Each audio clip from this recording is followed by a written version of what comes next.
Hey, you. Rachel. So, to start, I love that this show kind of balances on it's a machine, and we're all thinking like, okay, what's this machine's deal? But it's also about the actual like humans and Mhm. how they are affected by it, and not so much just that kind of magical element of it. And so, for you guys, what for you is the excitement of a show that kind of goes back and forth like that and does have very real human moments while also kind of venturing into that science fiction world a little bit?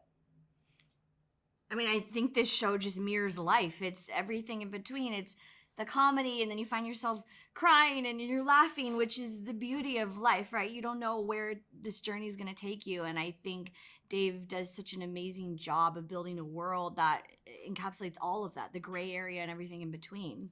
Yeah, basically the same. It's life. It's one of those things which is art imitating life, life imitating art. Because as you watch it as a viewer, it's dealing with this. What the machine brings to the table is the subject matter of our show. It's like life potentials and these visions and how do we get to these areas of our life. But then we watch these journeys of all these different characters. And what I love is the show is such a character driven show, and there's so many dynamic characters in it. So to be able to go on that journey and dive into the drama, the comedy, the mystery, the sci-fi, the everything, I feel like it's a show that you can watch and there's something to enjoy that's not just like one lane, like you said.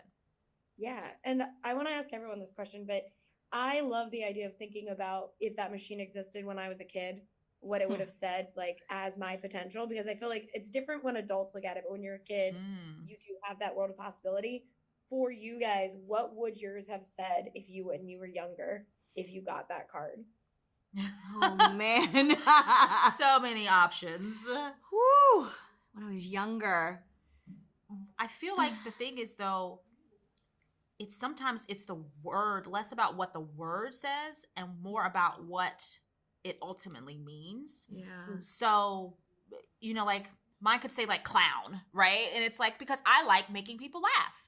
It's like, no, don't go to clown school, Gabrielle. That's not what it meant, right? Yeah. It didn't mean go get a red wig and like some big shoes, but it's the journey to figure out what it means. It's the adventure.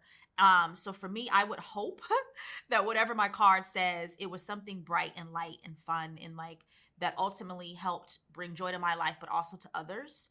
And just as long as I could land on like a place of feeling fulfilled and feeling happy, I think that is the ultimate potential in life we all want is just to feel fulfilled and that we didn't take a wrong turn anywhere along the way and that we ultimately land where a place that makes us happy. Because I feel like all of us in us have a potential to do so many things, but it's Mhm. really about what the arrow is directing us to our best potential.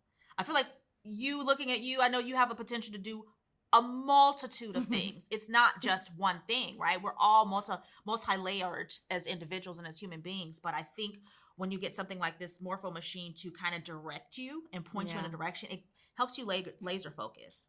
And I feel for me, I would hope that it was something still in the arts because I feel like I really do feel blessed that as a child, I knew this was what I always wanted. Yeah, me It too. spoke to me because it really did help me, one, stay out of trouble, two, Mhm. stay focused on something and have a goal, but then also to have a plan, like to how to get there because Yeah. I was very clear on what I wanted to do in some capacity. I may not know exactly like I just want to be an actress because I went to performing arts school, but it's like I knew somewhere in this world I want to be Yeah. placed. So it gave me some building blocks to work with versus if I had no vision at all, like my life would be a lot different because I would still be trying to find what that is for myself. And I think Mhm. that is what speaks to people in the show because we all are still trying to even when you find it, it's like there's Yeah. layers of it, right? You I mean, this achieve one thing and business, now you you keep wanna going.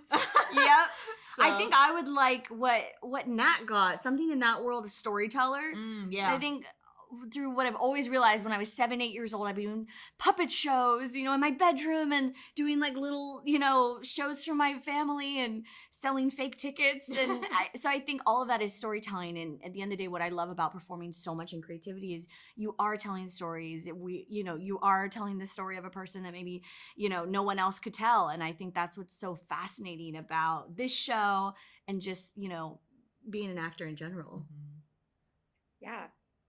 I love it. When you said stay out of trouble, I was like, yeah, because theater kids, we were in rehearsals until 7, 8, Yeah, 9 and then have to exactly. go do homework. But thank you guys so much for talking with me. I really appreciate it, and I can't wait for people to get to see season 2. Yay, I'm Awesome, happy you enjoyed it. thanks. Thank you so much. Bye. Thank you. Have a great one. Bye.